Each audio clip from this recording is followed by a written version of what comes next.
ఎన్టీఆర్ జిల్లా వీరులపాడు మండలంలో మామిడి కోతలు ముమ్మరంగా సాగుతున్నాయి. కానీ తోతాపురి మామిడి ధర భారీగా పడిపోవడంతో రైతులు ఆందోళన చెందుతున్నారు.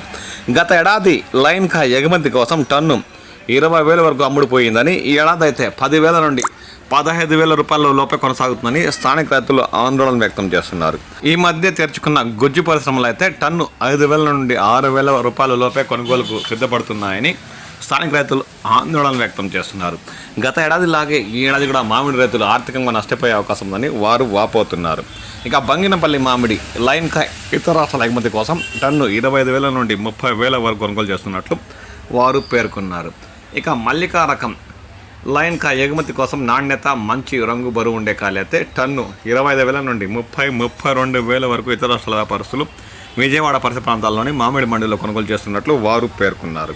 ఇంకా ఖాదర్ రకం గుజ్జు పరిశ్రమలకైతే టన్ను 20,000తో కొనుగోలు చేస్తున్నట్లు వారు అంటున్నారు. ఇక పులూరా ఇతర రాష్ట్రాల ఎగుమతి కోసం లైన్కాయ టన్ను 10,000 నుండి ప్రారంభించి 16,000-17,000 వరకు కొనుగోలు చేస్తున్నట్లు వారు పేర్కొన్నారు.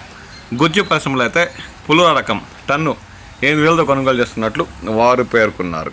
ఇక రాబో రోజుల్లో ధరలు ఇలాగే ఉంటాయంటే స్థానిక వ్యాపారులు ఏం చెప్పలేకపోతామని చెప్తున్నారని రైతులు పేర్కొంటున్నారు. ఇక రాబో రోజుల్లోనైనా టేబుల్ రకాలకు గిట్టుబాటు ధరలు లభిస్తే తప్ప మామిడి రైతులు ఈ ఏడాది గట్టెక్కే పరిస్థితి లేదని వారు వాపోతున్నారు. దీనిపై రాష్ట్ర ప్రభుత్వం స్పందించి గుజ్జు పరిశ్రమలతో చర్చించి ధరలు కాస్త పెరగలా చూడాలని వారు కోరుతున్నారు.